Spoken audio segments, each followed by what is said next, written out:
November 5th, 1952 was a raw, overcast, cold, rainy day in Boston.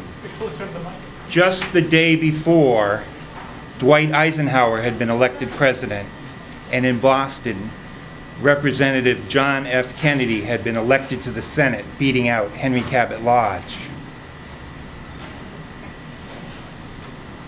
A young woman named Maria Louisa Gurka Cohen was on the T.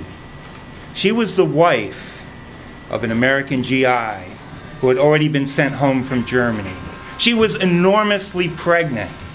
She was supposed to go home from Germany on a troop ship. And they put it off. And they put it off. And finally, the last troop ship of the season, the General Patch, was sailing. And they said, what the hell? And they shoehorned her onto the ship. And she was 9 months pregnant and carrying very high. And everyone said, oh, you'll have a boy, you'll have a boy. And somehow on that troop ship full of men going home to be discharged, she reminded them of their sweethearts and of home. And she had a very safe and uneventful voyage until the ship developed a problem with its propeller shaft. And instead of going into New York and doing the whole ritual in the New York harbor, oh, is that the Statue of Liberty? Oh, is that the Empire State Building?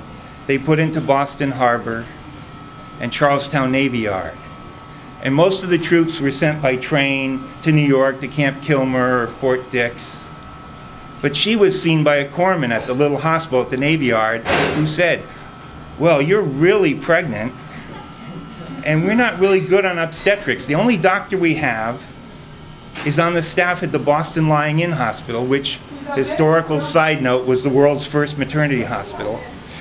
He's really good, but he's at the hospital right now, and you really should be seen. So they gave her a bus pass, and she took a bus from the Charlestown Navy Yard to Haymarket, and got on the old Tremont Street Railway, what we now call the Green Line, and stood on the old car. No one got out of a seat, so she just stood on the old car, which had been built in the 1930s, and rattled along underneath Boston. And somewhere between Kenmore Square and the Fenway, the car shuddered and stopped, and the lights went out, and then they went on, and people just stood there.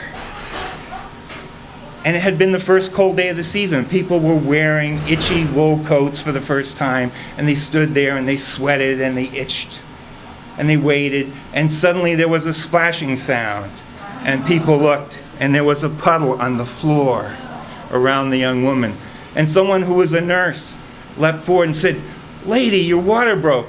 And she said, you, get out of that seat. And she said to someone else, give me that Herald Traveler. Newsprint is sterile, you know, and spread it on the seat, and sat the woman down. At the other end of the car, Officer Thomas O'Brien, a transit policeman, slowly came forward. He had heard about police officers delivering babies, and he had hoped that he would never have to do that.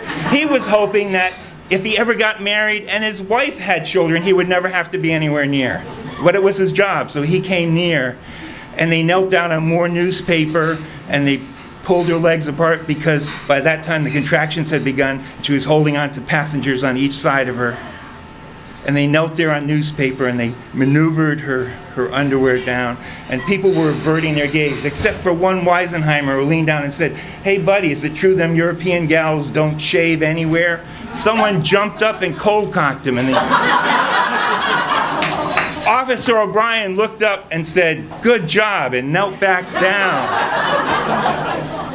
And then the nurse said, honey, you're crowning. Maria Louisa Gurka Cohen was my mother, and November 5th, 1952 was my birthday.